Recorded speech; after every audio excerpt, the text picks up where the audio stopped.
Stop picking your weight window. If you have been doing that, it's probably the reason your progress feels inconsistent and frustrating. What you actually need is a weight window. And today we're building yours in 3 simple steps. Step 1. Find your baseline. For the next 7 to 14 days, weigh yourself every single day.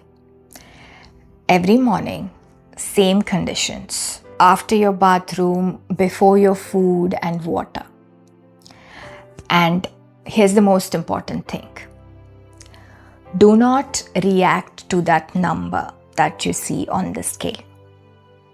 Use that number as the data. Don't adjust your diet. Don't adjust your training. Do not go into a mental spiral. You are collecting data. That's it. You do not react to it. At the end of 1 or 2 weeks, you take the average of every weigh-in.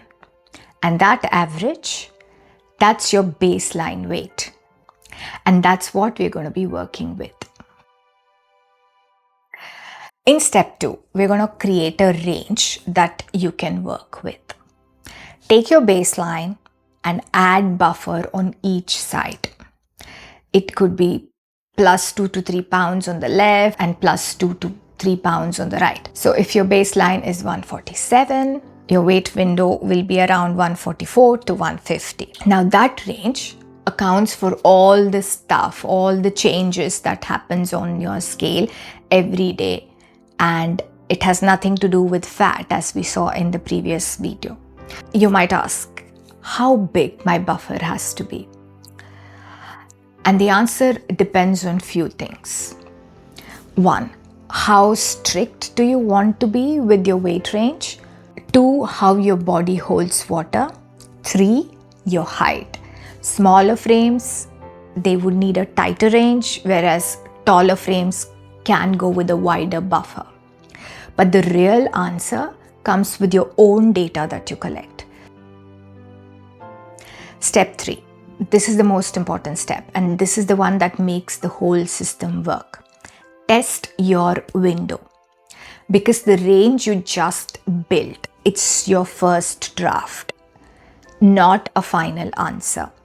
For the next 1 to 2 weeks, keep weighing yourself daily and track where you land inside your window. Here's what you're looking for. If most of your weigh-ins fall within your range, then your window fits. You're good. If you're falling outside your range more than half of the time and nothing has changed, you haven't changed the way you're eating, you haven't changed the way you're training, then your window is probably too tight and you would need to add more buffer. And if every single weigh-in sits right in the middle and if it never touches the edges, your window might be too wide and you can think about tightening it up. Step 3 is what actually turns a generic range into your range. How to use it daily. You've built your window, you've tested it. Now here's how you actually live it. Whenever you step into the scale, you ask yourself one question. Am I in the range? And your answer will always fall into one of the 3 zones. Green, yes, you're in the range, you're good. Move on, no changes needed, no overthinking. Yellow, most of the times you're in the range, but sometimes 1 or 2 days you fall out of the range. Now, remember, one data point is not a pattern. If it's not happening often, we are not going to stress about it. But the third category, if you're falling out of your range for most of the days, now that's a pattern. That's what matters. And that's when we're going to start looking at what needs to be changed. You can use the Notion template that is linked below in the description that can help you calculate all of these 3 steps. Before we wrap, let me save you from some of the biggest mistakes that you can make.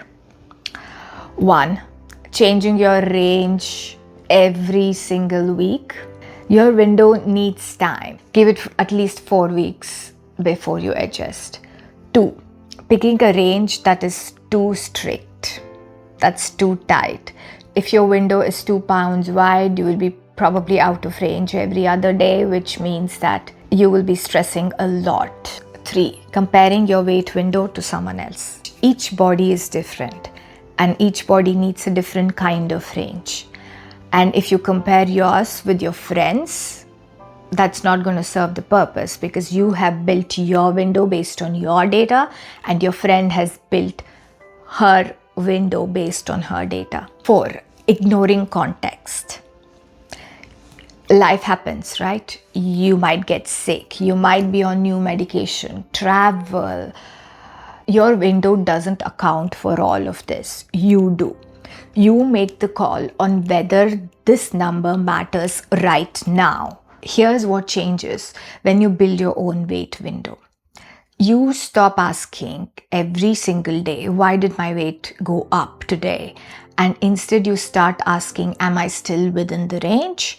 And that one question stops the spiral before it starts. Now you might be wondering, but what actually happens when you go outside your weight window range again and again?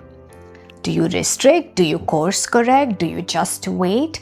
And that's exactly what we're going to talk about in the next video, because how you respond in that moment is what actually changes your results. If you missed the part 1, please go back and watch the previous video of this series where I explain what a weight window is and why is it important. And I will see you in the next one. Thank you so much for watching.